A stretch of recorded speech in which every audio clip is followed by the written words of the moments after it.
Gaya na lang yung gulay. Kahit sabihin na half cook. Ayan po. Hello, hello, hello mga kakimning. Andito na naman din yung Mama Loves. Magluluto tayo ngayon ng udong na may sahog na kaunting manok. At atin ang umpisa ng ating pagluluto. Ayan po. At gaya ng dati, andyan yung ating bawang sibuyas, manok. Ayan. Tsaka 4 na pirasong udong. Yan. Magkasya kaya yan sa aming 4. Ating alamin pag naluto na po yan mga kakimning, at start na po natin ang ating pagluluto. Andyan ang aking karaha na may kaunti pang mantika kasi pinaglutuan ko yan kanina ng itlog ni Bebe Labs ko noong tanghalian. Yan, magluto na po ang ating Mama Labs. Painitin lang natin yung ating mantika sa ating kawali. Yan, dagdagan natin ng mantika ang ating pan, and then ang ating gisahin na natin ang ating bawang, sibuyas. Siyempre yung mga luto ni Mama Labs na tsak namang masarap. Ugasan ko na po yan kanina. Ayan, sangkatahin lang natin yan mga kamamani, mga kakimning. Sabihin ko sana mama nga kakimning po. Ayan. Sangkot sa lang mga kakimning. Hanggang sa mag-brown. Takpan na lang kaya natin para madali siyang ma-steam. May sangkot sa ting manok na sinasangkot sa kanina. Feeling ko madali lang naman po yung maluto. At ang akin pong ititimpla ay toyo para may kulay yung aming sabaw. Wala, nag-ulan na. Saan kaya si Papa Labs? Nihatid niya yung aming Kuya Labs na panganay sa work niya. Wala pa yung aming Papa Labs. Hatid lang po yun. Timplahan na natin ito toyo.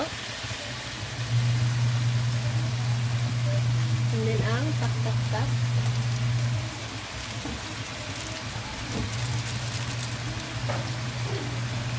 Ayan.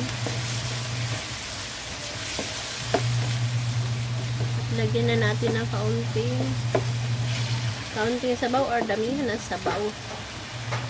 Para marami-rami yung sasabaw ng ating mga Baby Labs.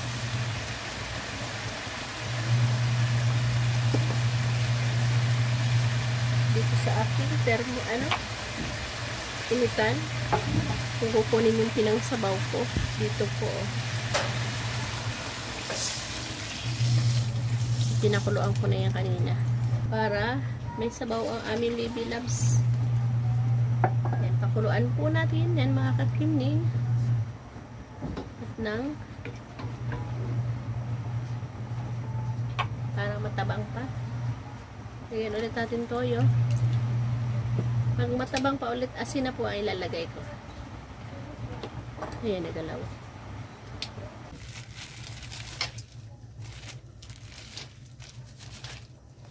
Yan. Sarap po ang aming ulam ngayong gabihan.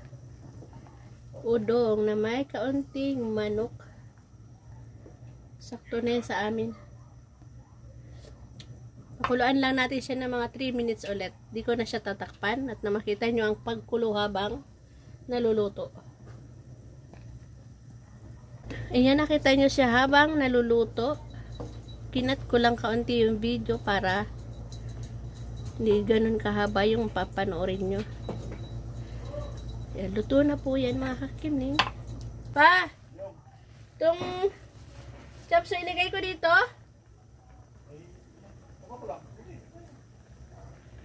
Ayan, may naisip ako mga kakimning.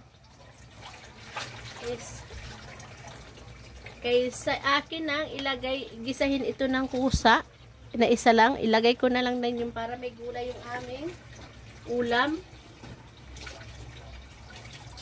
Buti naisip ko. Kasi ganun din naman igigisahin. Kung ilagay ko na lang. Kim! Halika.